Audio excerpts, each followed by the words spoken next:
সজনে পাতার চপ এইভাবে করে বানিয়ে বাসায় খাইতে পারেন আপনারা। বন্ধুরা সবাইকে আসসালামু আলাইকুম। তো সবাইকে শুভ দুপুর। তো অনেক চপ তো খেয়েছি ধুন্দুলের, তো আজকে মাকে বলি সজনের পাতার চপ বানিয়ে দিতে। মা কি করছো? এ দেখো ভাত চড়াবো মধু রান্নাঘরে। আজকে সজনের পাতার চপের রেসিপি করে দাও জানি। সজনে পাতার চপ খাবা? হ্যাঁ সজনে পাতার চপ তো কোনোদিন বানাইনি, ভালো লাগবে তো খাইতে। হ্যাঁ তো দিছি থাইলে, চলো পাতা পেড়ে নিয়ে আসি সজনের। তাহলে চলো।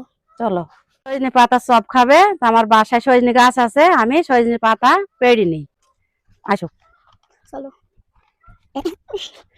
এই দেখেন, আমি খুব বড় পাতা পারবো না, ছোট গুলাই পারবো। আমার পাড়া হয়ে গেছে, ধুই পরিষ্কার করে এবার আমার ছেলেকে চপ বানিয়ে দেবো আমি। আমাদের বাসার সজনে গাছ থেকে সজনে পাতা পেড়ে নেওয়া হয়ে গেছে চপ বানাবে বলে।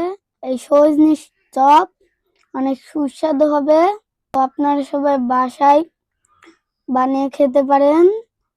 তো ভিডিওটি আপনারা সবাই শেষ পর্যন্ত দেখবেন।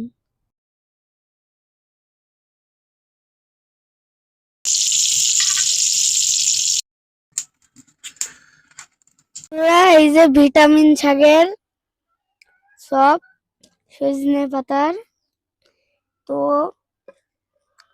আমি এবারটা খেয়ে দেখি মার হাতের সজনে পাতার চপ কিরকম হয়েছে।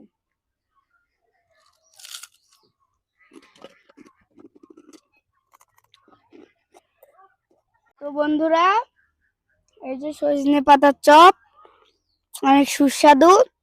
তো আপনারা চাইলে সজনে পাতার চপ ভিটামিন আপনারা সবাই বানিয়ে খেতে পারবেন ধনে পাতার মতন চপটা। তো ধনে পাতার চপ তো অনেকেই খেয়েছেন, মেলা কিছু চপ খেয়েছেন। মন চাইলে সজনে পাতার চপ এইভাবে করে বানিয়ে বাসায় খাইতে পারেন আপনারা। তো সবাই ভালো থাকবেন, সুস্থ থাকবেন। আল্লাহ হাফেজ। Tata, bye bye.